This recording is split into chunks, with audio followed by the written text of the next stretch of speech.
Bonjour à toutes et à tous, bienvenue sur notre nouveau webinar en partenariat avec Cégide sur une thématique résolument logistique, à savoir comment gérer efficacement ses achats et approvisionnements à l'ère du tout digital.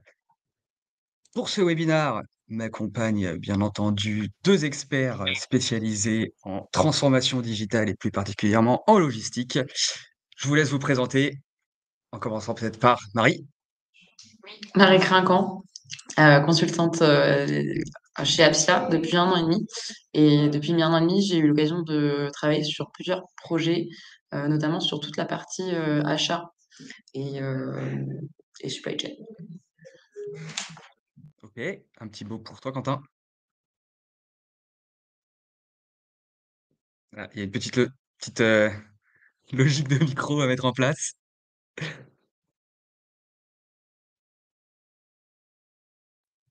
Bonjour à tous, est-ce Quentin? que vous m'entendez bien? C'est bon, Thomas? Oui, c'est bon, cette fois-ci, on t'entend bien. Dis-nous pour cette petite problématique de micro. Donc, Quentin Robert, donc digital transformation spécialiste, spécialisé vraiment en supply. Donc, moi, maintenant, je suis chez Apsia depuis plus de 2 ans, où j'ai pu vraiment accompagner nos clients sur un peu leur transformation digitale, que ça soit côté logistique, sur la mise en place de processus achat ou aussi des processus un peu vente. Donc vraiment côté aussi stock, logistique. Donc aujourd'hui, on sera plus focalisé sur le flux achat. Ok, super. D'ailleurs, si vous avez raté, on a déjà fait un webinar sur une thématique un peu similaire il y a quelques mois, donc je vous enverrai le replay, bien entendu, en mail après, à la fin de ce webinar. Pour moi, je suis donc Thomas Le Sueur, je suis chargé de marketing chez Apsia et aussi chargé d'avant-vente. Et donc, pour, l'agenda du jour, je vais faire une très rapide introduction de qui est Cegid et bien sûr de qui est Apsia. On passera ensuite directement, dans l'outil Cegid XRP Flex pour effectuer donc une démonstration de gestion des achats et approvisionnement, cette fois-ci menée par nos 2 consultants et à la fin, bien entendu, on gardera un petit temps pour répondre à toutes vos questions. Donc voilà, n'hésitez pas, mettez vos questions dans le chat, envoyez-les-moi, en message privé si besoin. Si jamais on arrive à répondre, bien entendu, dans le fil de l'eau, à votre question et si elle s'intègre, au défilé du webinaire, on essaiera de les prendre, au fil de l'eau. Si jamais, ça coupe un peu trop la démonstration, on y répondra bien sûr en fin de session. Donc très rapidement, je voulais vous présenter donc qui nous sommes, et qui est notre partenaire. Donc Apsia historiquement, on est une entreprise de conseil. Et on a décidé, il y a plus d'une dizaine d'années, de faire, un des premiers virages dans le cloud. Donc on était vraiment pionniers sur la technologie cloud avec un CEO qui pensait que c'était vraiment, la technologie du futur et bien entendu, il ne s'est pas trompé puisqu'aujourd'hui, c'est ce qu'on nous demande principalement, hein. On a plus beaucoup de technologies on-premise comme on dit, qui sont installées. Donc on est, intégrateur aujourd'hui, de plusieurs éditeurs donc dont Cegid. On a une typologie de clients qui va du CAC 40, donc par exemple Téléperformance, qu'on accompagne, régulièrement, jusqu'à la PME familiale. Donc on fait vraiment, toute typologie d'entreprise. On est à peu près 140, consultants répartis aux 4 coins de l'Europe et on est bien entendu, Gold Partner Cegid et donc un petit mot très rapide sur Cegid, donc on appelle chez nous l'éditeur de RP Made in France. Donc Cegid, historiquement, c'était, des experts de la comptabilité et de la finance qui ont racheté, les droits d'exploitation de l'ERP Acumatica aux États-Unis, pour ceux qui sont familiers avec ce nom et le but, c'était bien entendu de localiser, cet ERP, aux normes françaises, à la législation française et cetera. Donc aujourd'hui, bien entendu, ils sont à peu près, 500 000 clients, 8 000 partenaires dont Apsia fait partie, pour 4 400 collaborateurs, répartis bien sûr aux 4 coins du monde, mais majoritairement en France. Donc comme je disais, une expertise très poussée sur la finance et la comptabilité, ce qui leur permet vraiment de localiser l'ERP, de manière très, très poussée et ils ont pris donc les droits d'Acumatica et pour ceux qui ne connaîtraient pas ce produit aux États-Unis, c'est ce qu'on appelle un ERP modulable Donc nous, c'est ce qu'on apprécie énormément, hein, puisque comme je disais tout à l'heure, on a des typologies de clients différents. Donc on va accompagner des entreprises qui commencent parfois au stade, de PME et voilà, qui, au fur et à mesure de l'eau et des années, deviennent de véritables mastodontes et en fait, Cegid, et plus précisément XRP Flex a vraiment été conçu pour ça. À savoir, quand on appelle, un ERP qui est modulable, ça va être différentes briques ou différents modules qu'on va pouvoir activer au fur et à mesure du temps.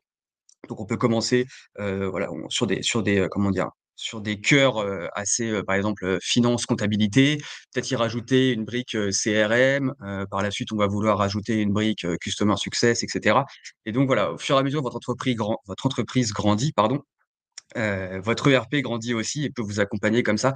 Donc ça évite de refaire des projets, longs et conséquents, toutes les 10-15 ans. Là, on a vraiment la possibilité d'avoir une évolution dans ces outils et avant de passer, la main, pour la démonstration, je voulais juste, expliquer pourquoi on parle de logistique et d'ERP, puisque normalement on parle plus de d'ERP dans le cadre de projets finance, plus particulièrement. Tout simplement puisque la logistique aujourd'hui, elle est vraiment au cœur de l'entreprise. Ça englobe, gestion des stocks, distribution, planification, transport et en fait tout ça, c'est aussi des pôles de dépenses. Ça va être des pôles de comment dire? De gestion d'argent et donc un reporting qui va être associé à toutes ces actions. Il va falloir, comme ça relier en fait un peu tous les outils et donc plutôt que de les relier, nous on a préféré directement, traiter l'aspect logistique dans l'ERP, et donc plus particulièrement dans Cegid XRP Flex.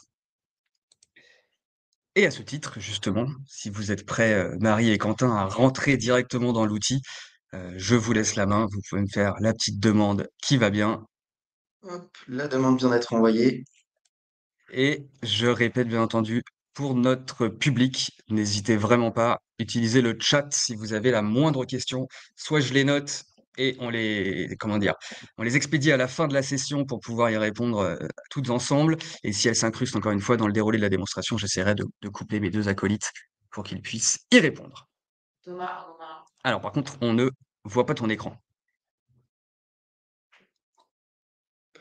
Décidément, c'est l'effet des mots. Pour ceux qui étaient avec nous, la semaine dernière, sur la thématique de l'intelligence artificielle, nous avons eu le même type de souci. Je Il n'y a pas Et de bon donc, webinaire sans effet des mots. très bien. Tout d'abord, pour contextualiser un petit peu cette démo, on a décidé de se mettre à la place d'une entreprise, donc Apsia and Wheels, qui va venir faire en fait de la vente de vélos. Et donc, pour faire de la vente de vélos, bien sûr, on doit acheter aussi, comment dire, des composants. Peut acheter du vélo, on fait de la sous-traitance, on fait du SAV. Et donc, l'idée aujourd'hui, c'est que moi, en tant que Quentin Robert, tout de suite, je vais devenir un responsable achat. Vous verrez, je vais changer pas mal de casquettes tout au long pour que vous puissiez un peu vous projeter. Bah, si c'est le responsable achat, qu'est-ce qu'il doit gérer en termes de validation, d'approbation, par exemple, sur une commande d'achat? Ou si je suis acheteur, qu'est-ce que je peux faire en fonction de différents types de rôles? Donc, tout d'abord, pour commencer, pour les personnes qui n'ont pas eu encore l'occasion de voir un peu à quoi ressemble Cegid, Cegid XRP Flex, ça reste un ERP assez simple d'utilisation qui est fait à base d'un écran, des menus ici, comme vous voyez, avec plusieurs modules. Et dans chacun de ces modules-là, vous avez des écrans. Ces écrans-là, en fait, ça va vous permettre soit d'effectuer des transactions, par exemple une commande d'achat, une création d'une réception. Vous avez également la possibilité de consulter des états de stock, des éditions, aussi d'avoir une vue sur de la valorisation, des choses de traitement en masse, et après, il y a, on va dire, des plus de configuration avec la création des articles stockés ou autres. Donc, également, dans Cegid, on a l'avantage d'avoir une sorte de recherche rapide où on peut aller voir, par exemple, juste en cliquant dans la barre de recherche, d'avoir tous les écrans qui peuvent vous être proposés, qui commencent par entrer en stock. Ça marche très bien, c'est très fonctionnel. On peut même aller chercher, par exemple, un client spécifique ou un fournisseur si on va chercher dans transactions et profils. Donc, c'est des petites choses où voilà, on peut voir, eh ben voilà, j'ai un fournisseur qui s'appelle Altrix avec des réceptions qui sont en lien, en direct, en fonction de ce qu'on cherche. Ici, j'ai pris la décision de vous faire commencer directement via le tableau de bord responsable des achats. Chaque page, ça peut être, on peut se projeter en se disant, bah, moi, en tant que responsable achat, je veux, quand je me connecte à CGDX RPFlex, j'arrive directement sur cette visibilité-là du tableau de bord pour avoir vraiment une vision globale de tous les KPI et de tout ce qui se passe à travers mon entreprise. Donc, ici, on a l'état, on va dire, actuel des achats. On peut avoir le nombre d'informations sur des commandes rejetées, hein, s'il y a dans les circuits d'approbation, des réceptions en retard.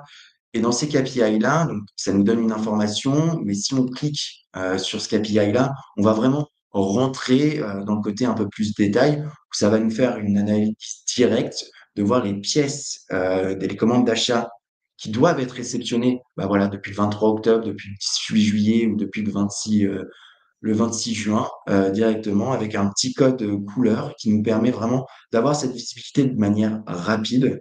Donc, ça nous aide. Donc, chaque KPI ici, là, sur les tableaux de bord sont personnalisables, bien sûr, à la main de chaque client.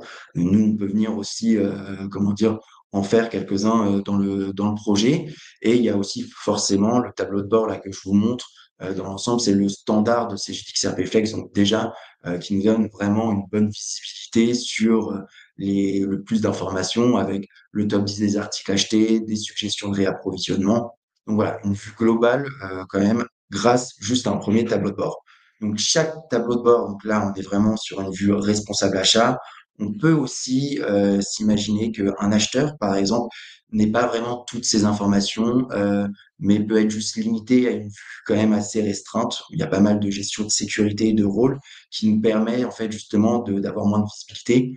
Là aujourd'hui, sur cette démo, vous imaginez que j'ai le droit admin, donc vous allez voir vraiment tous les champs possibles et inimaginables, mais on peut rentrer un peu plus dans le détail et adapter. Et c'est vraiment l'adaptabilité, c'est vraiment quelque chose qui est vraiment en lien avec Cegid parce que c'est très simple en fait d'adapter un petit peu le système aux besoins, comment dire, du client tout simplement et vraiment du métier également.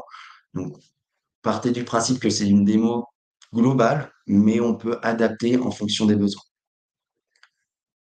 Donc, l'idée en tant que sur ce flux, c'était de voir vraiment deux points un peu différents. Donc, les commandes d'achat à partir de la suggestion de réapprovisionnement. Donc ici, on peut déjà avoir une petite visibilité de suggestion de réapprovisionnement avec des articles, des entrepôts, des points de réassort aussi. Donc, on va rentrer un peu plus dans le détail. Et aussi, dans un deuxième temps, de voir le flux à partir d'une sorte de demande d'achat, d'un appel d'offres à devoir gérer pour un acheteur particulier. Donc voilà, l'idée c'est on va regarder ces points-là pour ces deux flux en parallèle, enfin pas en parallèle l'un après l'autre. Et comme ça, on va commencer dans un premier temps avec la préparation du réapprovisionnement. Donc la préparation du réapprovisionnement, donc là vous voyez il y a beaucoup d'écrans, pas d'inquiétude comme je vous ai dit, hein, c'est on peut l'adapter. Il y a des petites des choses aussi pour mettre en favori directement juste les écrans qui nous intéressent et pour pouvoir retrouver facilement toutes nos informations juste avec un clic ou si par exemple je mets l'état du stock en favori, je vais le retrouver directement dans mes favoris. Là, moi, en tant qu'admin, c'est mon premier favori que je viens de mettre ici directement. Donc, le réapprovisionnement dans CJDXRPFX, je ne vais pas rentrer dans un détail de comment paramétrer exactement les points le stock de sécurité, les points de réassort. Je veux juste vous montrer un petit peu la visibilité, la vision globale de la préparation du réapprovisionnement dans CGDX RPFlex. Ici, vous avez vu, j'ai décoché le petit moi parce que on peut, dans chaque article sur CGDX RPFlex, peut être, comment dire, attribué à un collaborateur et donc ça sera le gestionnaire de produits. Donc c'est aussi pour, en tant qu'approvisionneur, par exemple, je peux avoir cette vue très rapide de juste voir les articles qui m'appartiennent parce que c'est moi qui est gestionnaire de produits et donc je peux aller justement venir gérer mon réapprovisionnement. On a ici on a une coche qui s'appelle les articles suggérés seulement. Donc c'est vraiment en fonction du paramétrage qu'on a mis en place, on a la possibilité de voir juste les articles suggérés par le système. Et si on le décoche, on a vraiment toutes les informations, tous les articles qui sont en lien, donc soit parce que moi je suis gestionnaire de produits et j'ai mis ce filtre-là, ou par exemple en fonction d'un fournisseur. Chaque article peut être paramétré et être en lien avec un code fournisseur, et donc on peut avancer dans son réapprovisionnement et ben, de venir faire des recherches directement. Donc ici, l'objectif, c'est d'avoir juste une vue assez simple directement avec une quantité en fait qui nous est proposée, qui va être à traiter en fonction d'un calcul qui va être très simple, hein. On a une quantité qui est en stock, on va attendre 131 commandes d'achat qui est déjà passée, donc on sait que on va avoir une sorte de stock disponible futur à 133 et donc notre quantité de réassort, notre point de réassort est à 150. Donc le système viendra nous proposer euh, une quantité de 17 à traiter et à passer la commande d'achat auprès d'un fournisseur qui soit a été défini donc au préalable dans la fiche article, ou il se peut tout simplement qu'il n'y a pas forcément de fournisseur proposé et on pourra aller le choisir lors de la création en masse des commandes d'achat, chose qu'on verra juste après. Donc, ici, ça vous permet d'avoir une visibilité de comment est gérée la préparation du réapprovisionnement. L'écran, un écran comme ça, peut être automatisable d'une manière très simple. On a ce qu'on appelle des tâches planifiées. Je ne vais pas rentrer dans le technique, mais qui va vous permettre en fait d'automatiser la préparation du réappro et qui va par la suite en fait vous dire bah voilà, est-ce que vous voulez lancer la commande d'achat pour la courroie et pour le VTT directement par la suite. Vous ne serez pas obligé de faire moi ce que je suis en train de faire là manuellement, où je vais dire, eh bien, je vais sélectionner l'article que je souhaite et je vais lancer le traitement pour lancer la commande d'achat. Donc, une fois quand je sélectionne, je lance le traitement, on a un petit traitement en masse. Et là, on va voir que ma courroie a disparu de la préparation du réapprovisionnement, parce que maintenant, elle est passée sur un autre stade qui est la proposition pour créer des commandes d'achat. Donc là, on va être sur un autre écran qui s'appelle créer des commandes d'achat. Donc, on a pas mal de traitements en masse sur les commandes d'achat et sur tous les écrans, hein, que ce soit même dans des modules de vente, des modules de finance. Tout est possible, pratiquement tout est possible dans de la création en masse. Donc là, si je vais dans les commandes en masse, je peux voir, je vais retrouver ma courroie qui est juste ici. Donc j'ai d'autres propositions parce que j'avais déjà lancé des propositions de réapprovisionnement directement. On voit que l'événement vient du réappro et je retrouve bien ma ligne, comment dire, de ma courroie avec une quantité proposée avec une date de livraison. Donc bien sûr, la date de livraison peut être modifiée. La quantité également qu'on souhaite peut être modifiée directement et ainsi de suite. Une fois que tout a été modifié et sélectionné, on va pouvoir lancer le traitement de la création de la commande d'achat.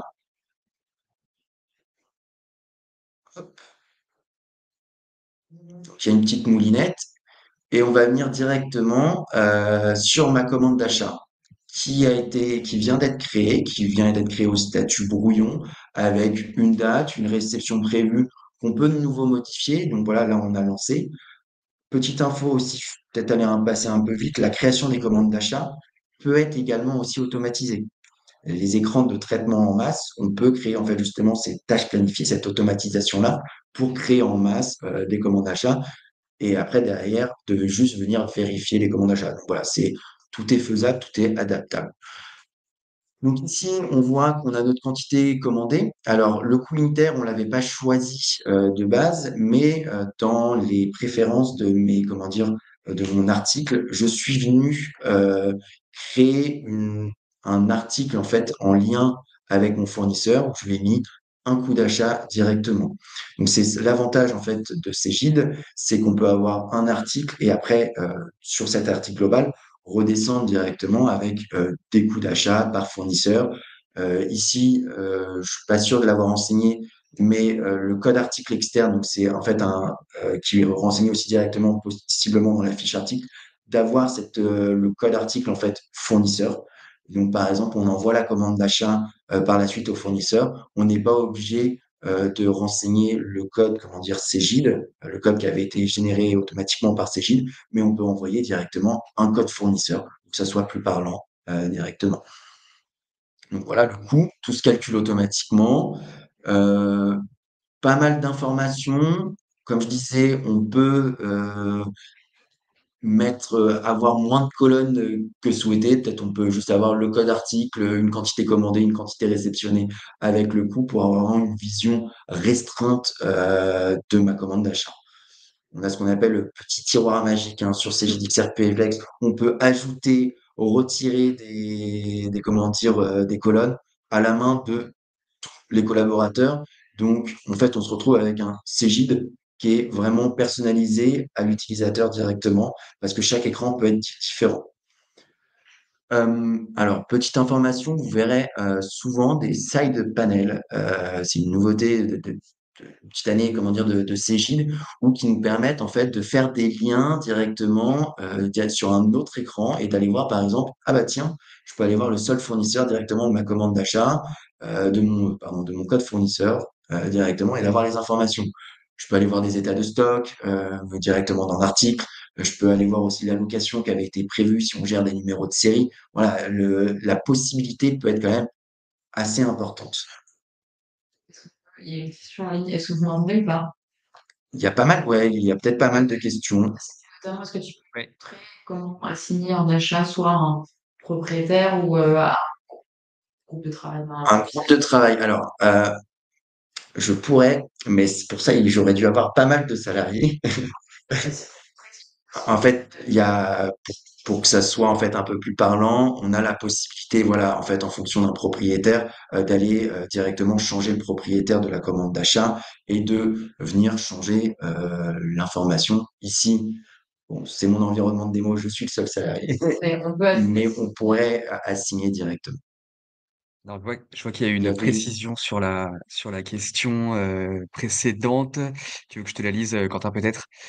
Précision sur ma question, dans le cadre de Alltrix, par exemple, si j'ai une commande groupée chez un fournisseur avec des produits de type pneus, transmission, chaîne, etc., peut ma commande groupée peut-elle être affectée partiellement par split au département pneus et au département transmission? Je sais pas si tu as compris quand je l'ai lu ou pas. Donc, sur la façon dont je comprends, donc ça veut dire que sur la même commande d'achat, juste pour que ça soit directement, Ouais. on a, alors là, la fonctionnalité est pas activée, j'ai l'impression. Tout ce qui est en fait une sorte de module à faire avec des phases projets, on pourrait dire, bah, je veux l'attribuer directement à ma transmission ou à mon, comment dire, à la radio ou autre. Et ça vous permet en fait après derrière d'avoir vraiment cette enfin, on a vraiment la vision globale de dire bah, tel courroie est pour la transmission, tel courroie est pour telle affaire. Voilà.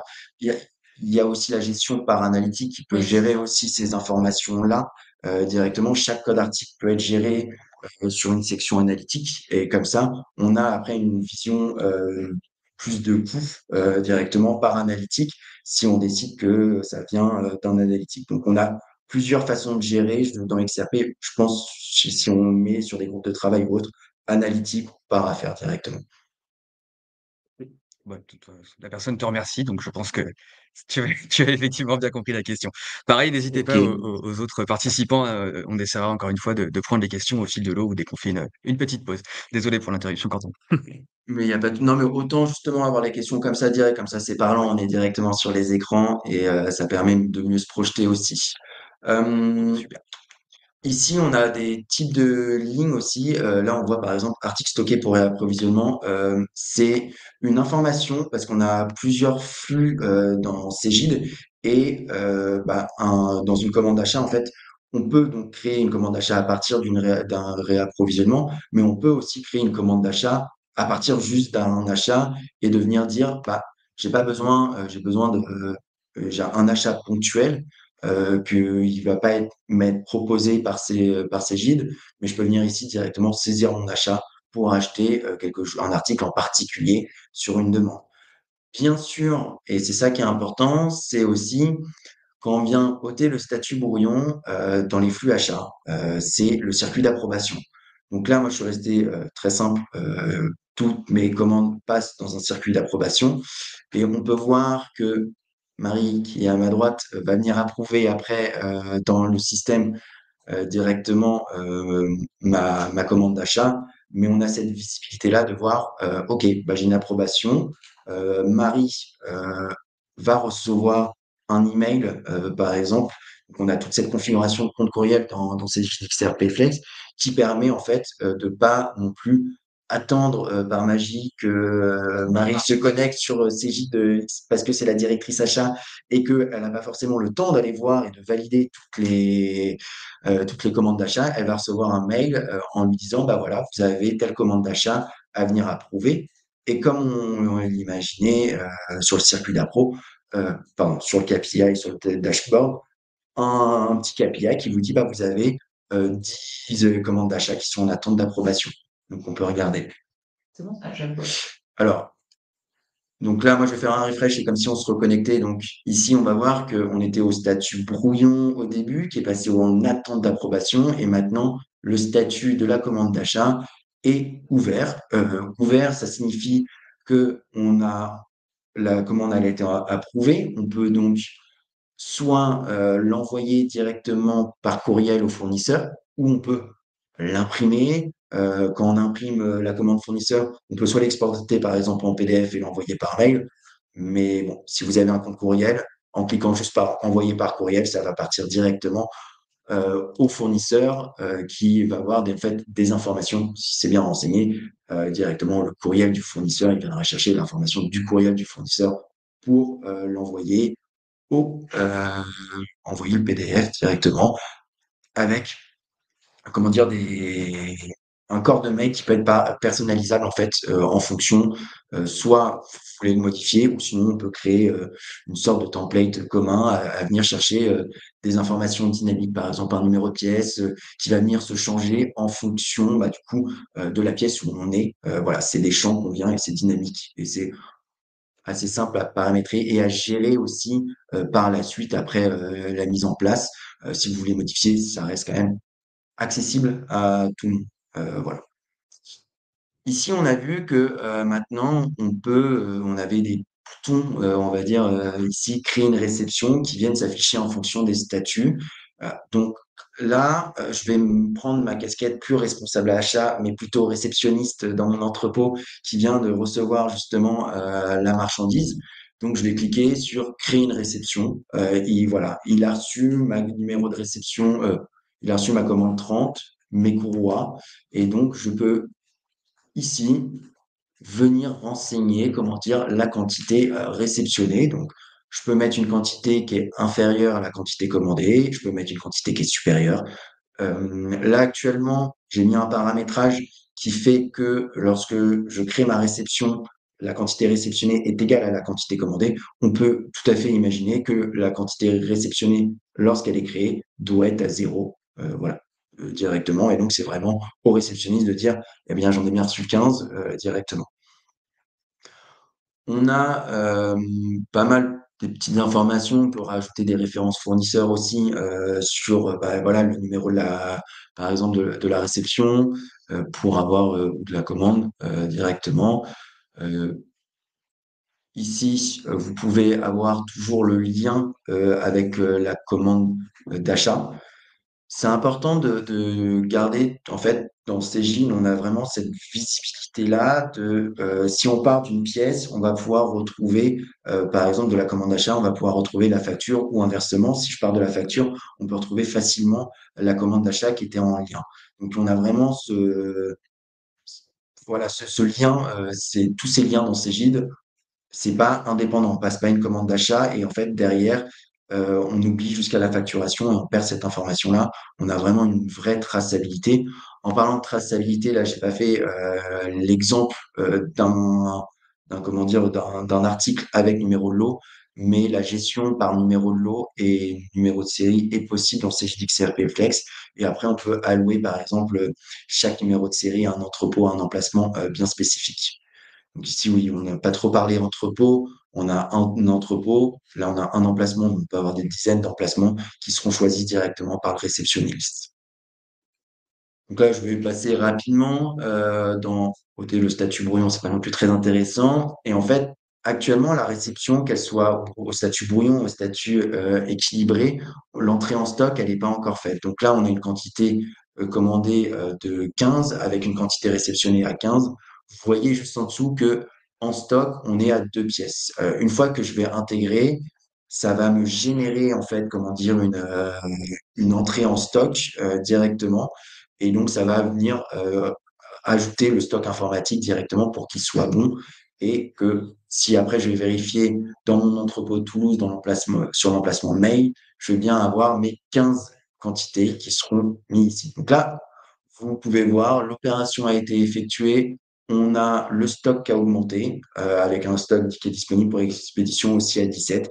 C'est des règles de calcul de disponibilité entre le produit qui est en stock et les règles de produits disponibles.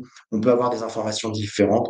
Ça se paramètre après directement si on ajoute des commandes d'achat qui sont statut brouillon, statut ouvert. En fait, voilà, c'est vraiment en fonction de différents statuts. On peut avoir une visibilité qui est différente en fonction de la règle de calcul de disponibilité.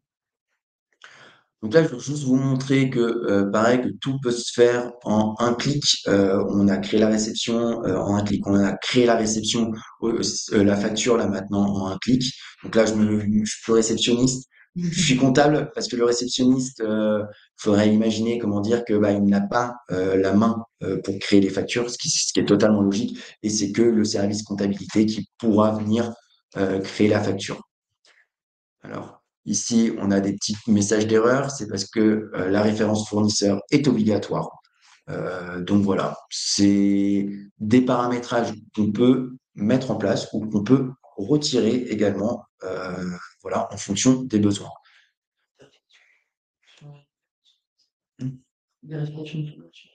Et oui, je ne sais pas si vous avez entendu Marie, mais sur la référence fournisseur, il peut avoir en fait, on peut activer des vérifications de doublons et de voir, bah, par exemple, si deux références fournisseurs sont identiques, le système va nous prévenir, bah, pas créer deux fois la même facture parce on l'avait déjà importé d'une manière ou d'une autre. Je passais peut-être un peu vite sur la réception sur un point que on parlait justement, je suis réceptionniste. Toutes les entreprises ne travaillent pas forcément avec un entrepôt, comment dire, dans leur société, et donc on peut sous-traiter toute la partie entreposage, réception, expédition à comment dire un WMS, à un externe, et donc dans la présentation de Thomas au tout début, il nous parlait justement que ces gîtes s'étaient faits en mode modulable. Et ben, on a déjà mis en place sur pas mal sur les quelques clients qui utilisent justement des WMS, et donc on s'interface via API, via fichier plat, on s'adapte. Même si moi je vous conseille quand même de mettre l'API qui est quand même en termes de fiabilité et en termes de réactivité beaucoup plus simple.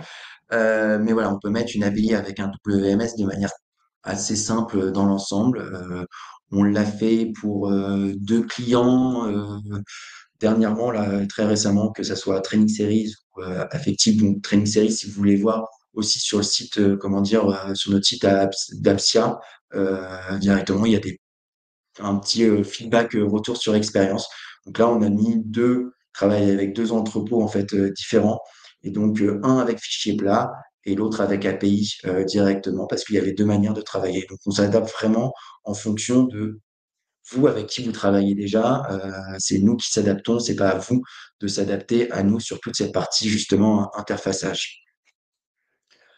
Donc là, on a vu, comment dire, vraiment tout le process du flux, du réapprovisionnement jusqu'à la création de la facture. Euh, et on a cette visibilité sur la ligne de commande, de se connaître, de la ligne de la facture, de connaître le numéro de commande avec le numéro de réception, parce qu'une facture peut, imaginons, avoir toujours la même numéro de commande, mais avoir trois réceptions différentes. Et donc comme ça, on saura que telle réception a été que tel article a été réceptionné sur telle réception. Voilà, on a vraiment jusqu'à la ligne toutes les informations nécessaires pour avoir une vision globale au niveau de tous les process du flux achat.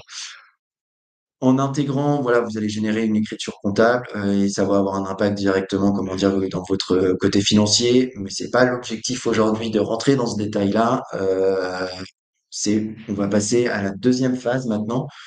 Donc, c'est la gestion d'appel d'offres. La gestion d'appel d'offres, euh, donc ici, je vais plus me mettre dans une nouvelle casquette qui n'est ni responsable achat, mais peut-être un acheteur ou juste un opérateur qui a besoin de faire une demande d'achat.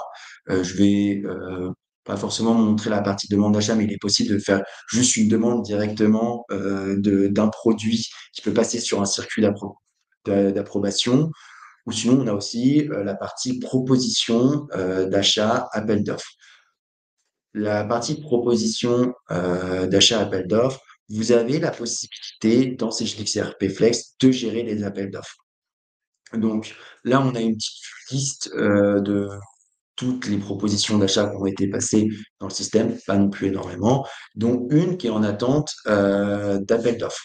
Donc là, je suis passé, comment dire, par le côté, je vais dans mon module d'achat, je vais dans mon écran directement. J'avais la possibilité aussi dans mon tableau de bord, je ne sais pas si vous vous en rappelez, mais il y avait un KPI qui était, comment dire, j'ai un appel d'offres en cours, et donc je peux aller voir directement pour dire que moi, en tant qu'acheteur, après que l'opérateur ait passé sa proposition d'achat, je vais venir, comment dire, gérer mon appel d'offres directement.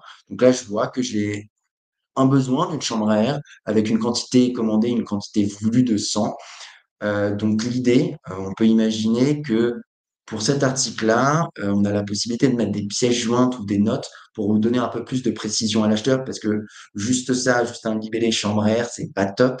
On peut mettre un fichier directement avec un PDF qui va donner justement le petit plan de exactement quelle chambre à air on souhaite pour avoir toutes les informations et peut-être une note aussi à destination de l'acheteur directement où on peut renseigner des notes. Voilà. Dans tous les écrans de Cegid, vous avez la possibilité de saisir des notes ou des pièces jointes de manière à la ligne ou sinon d'une manière plus globale. Ici, vous avez une note et un fichier qui va être vraiment sur l'entête, la proposition de la proposition d'achat. Donc, j'avais créé donc une référence juste le besoin de l'appel d'offres. Et ici, on peut voir que dans appel d'offres, on a deux fournisseurs qui nous sont proposés. 1, 2, 3 vélo et Altrix. Voilà. On a la possibilité de cliquer, donc voilà, de mettre, en fait, quand on clique sur réponse du fournisseur, ça vient de nous ouvrir, comment dire, un nouvel écran. On va dire, ah, bah, le fournisseur 1, 2, 3 vélo m'a répondu à mon appel d'offres pour me dire bah, que pour bien pour 100 quantités commandées, le coût unitaire sera par exemple de 19 euros directement. Et donc, je lui ai renseigné en fait les informations de mon appel d'offres. Donc là, je l'ai fait pour un 2 3 vélos. Et si je me trompe pas, j'ai bien fait les choses. Normalement, je l'avais fait aussi pour Altric avec un coût unitaire à 18 euros directement. Donc, je viens renseigner en fonction des réponses de mon appel d'offres les informations directement. Une fois effectué, on a un bouton enfin, on a une possibilité qui va nous ouvrir un nouvel écran qui s'appelle Gérer les appels d'offres. Gérer les appels d'offres, donc là, je vous montre une possibilité de gérer vraiment individuellement pour une référence où vous pouvez tout faire du même écran. Tout à l'heure, je vous avais montré des écrans de traitement en masse avec la création des commandes d'achat ou avec justement la préparation du réapprovisionnement. Ces écrans-là existent aussi côté Cegid pour gérer les appels d'offres en masse si vous voulez pas le faire individuellement. Mais là, je décide de le faire individuellement pour que vous voyez vraiment un petit peu les tenants et les aboutissants. Et on peut, après avoir enseigné donc toutes nos informations ici, d'informations sur la quantité, sur le coût total, donc 18 ou 19, on peut imaginer qu'il y a beaucoup plus de fournisseurs. Et bah, je n'ai pas envie de réfléchir, je vais juste cliquer sur sélectionner le meilleur tarif. Et bah, le système me propose directement Altrix comme fournisseur parce que c'est bien lui qui a un coût total de 1800. Bien évidemment, c'est une façon de faire qui n'est pas forcément la bonne façon ou autre parce qu'il peut avoir des contrats derrière aussi avec un fournisseur. Vous pouvez venir en fait en fonction des informations directement sélectionner le fournisseur sur lequel vous êtes et pour dire bah en fait non je veux un 2 3 fournisseurs donc je vais venir 1 2 3 vélos donc je vais venir sélectionner ce fournisseur-là et comme vous avez vu le code fournisseur a changé parce que c'est moi qui est venu le faire parce qu'il y a peut-être une nouvelle proposition, comment dire, voilà, une mise en concurrence entre les deux fournisseurs et que, en fait, un de trois vélos m'a proposé un tarif un peu moins cher. Donc ici, je vais enregistrer ma sélection. Et là, comme vous venez de voir, je ne sais pas si vous avez bien vu, mais le code fournisseur est venu se remplir automatiquement avec un coût qui est estimé maintenant. Une fois effectué, alors j'ai oublié de clôturer l'appel d'offres directement. On va venir clôturer pour dire, bah voilà, j'ai choisi mon fournisseur. Donc maintenant, je peux le clôturer et donc avoir la possibilité de transformer ma proposition d'achat en commande d'achat. Donc là, on peut venir directement créer une commande d'achat. Alors, vous allez voir, c'est très rapide. Il n'y a pas d'autre écran qui se crée, mais on a là le détail de l'achat qui s'est dégrisé et on peut venir justement aller voir notre pièce directement, notre nouvelle pièce. Donc le numéro 31, c'est une séquence de numérotation. Tout à l'heure, on était à la 30, on passe à la 31, qui est aussi en attente d'approbation. Alors pourquoi elle est en attente d'approbation? C'est la façon dont je l'ai créée. J'ai pas mis un circuit d'appro sur, comment dire, proposition, sur la proposition d'achat, mais j'en ai mis un sur la commande d'achat. Les circuits d'approbation peuvent se faire en fonction des besoins. Donc, si vous préférez que ça soit que sur la proposition d'achat, il est possible de mettre un circuit d'approbation que sur la proposition d'achat ou que sur les commandes d'achat pour dire, ah, OK, bah maintenant, c'est mon responsable achat qui vient justement être assigné, ma directrice achat. Pour moi, c'est toujours Marie Crinquant qui devra justement de nouveau valider ma ma commande d'achat. Et une fois que c'est effectué, de nouveau, elle passe au statut ouvert et on peut recommencer une nouvelle fois notre process avec la création de la réception, la création, comment dire, de la facture. Donc voilà un petit peu, je ne vais pas vous refaire exactement le même process qu'on a fait tout à l'heure, c'est pas très intéressant. Je vous ai présenté les deux flux que je voulais vous présenter, qui étaient justement comment dire, la commande d'achat via réapprovisionnement et également toute la partie appel d'offres. On a vu les tableaux de bord aussi pour avoir une vue globale. Je suis pas rentré non plus trop dans les détails et ça, faudra pas hésiter à poser des questions après ou à venir vers nous aussi par la suite si vous avez besoin d'un peu plus d'informations sur des points précis. Mais voilà, comme ça, j'espère que j'ai été clair et oui, que ça a été clair pour vous. N'hésitez pas si vous avez des questions. Écoute, pour l'instant, je ne vois pas beaucoup plus de questions qui sont posées.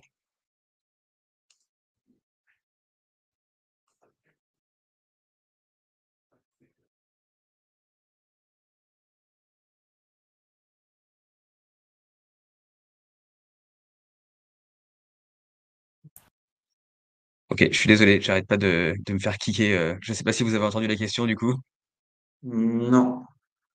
Non. J'avais donc l'appel d'offres s'intègre-t-il directement dans le processus d'achat? Alors ouais, tout à fait. Donc là, comme on a vu, on était vraiment sur l'appel d'offres, dans le module achat déjà. Et en fait, il peut s'intégrer directement dans une proposition d'achat qui va venir se transformer en appel d'offres si on met pas de fournisseur. Et après, qu'on vient par la suite transformer de nouveau en commande d'achat. Donc vraiment, l'appel d'offres est vraiment un point essentiel aussi dans la création et dans ce flux achat dans ces JDXRP Flex. Il n'est pas obligatoire. Mais il n'est pas obligatoire. Vous pouvez directement passer par une commande d'achat si vous le souhaitez ou ne pas passer par d'appel d'offres. Et ça, on avait vu ça aussi côté avec le réapprovisionnement juste avant. Ok. Alors, je vois qu'il n'y a pas forcément plus de questions. Je vois que l'Internet chez Apsia commence à faire des siennes. Je suis vraiment désolé. J'ai pas mal de petites déconnexions. Mais écoutez, si on n'a pas plus de questions, on est à peu près bon dans le timing. Je vous ai mis dans le chat le fameux cas client Training Series dont Quentin nous a parlé au préalable avec tout ce qui était en lien avec l'e-commerce, etc. Donc n'hésitez pas à le visionner rapidement si vous le souhaitez. Si vous avez d'autres questions, si vous avez besoin de plus d'informations, si vous souhaitez en savoir plus sur XRP Flex, vous me retrouverez donc sur apsia.eu. Je vais vous mettre le lien dans le chat aussi. Donc n'hésitez pas, remplir un petit formulaire, c'est l'équipe marketing, donc nous, qui le réceptionnons et je vous aiguillerai bien entendu, vers nos experts de chez Cegid avec grand plaisir. À savoir que voilà, on aborde vraiment toutes les thématiques, que ce soit, finance, comptabilité, logistique, on fait de la BI sur Cegid, voilà, on est vraiment, à fond dans le partenariat. Donc voilà, n'hésitez pas, posez-nous toutes vos questions et on espère au moins que vous en avez appris un peu plus sur, les processus d'achat, et de réapprovisionnement à l'ère du tout digital. Je vous souhaite donc à toutes et à tous une bonne fin de journée et merci encore, d'avoir été présents pour ces webinars. On en fera un logiquement, le mois prochain sur une thématique complètement différente qui sera la cybersécurité avec, notamment, des superbes anecdotes de gens ayant, vécu des attaques cyber, des cyberattaques pardon, de plein fouet. Donc voilà, on vous enverra bien entendu les prochaines inscriptions. Encore une fois, merci à tous et une très bonne fin de journée. Merci à tous. Au revoir.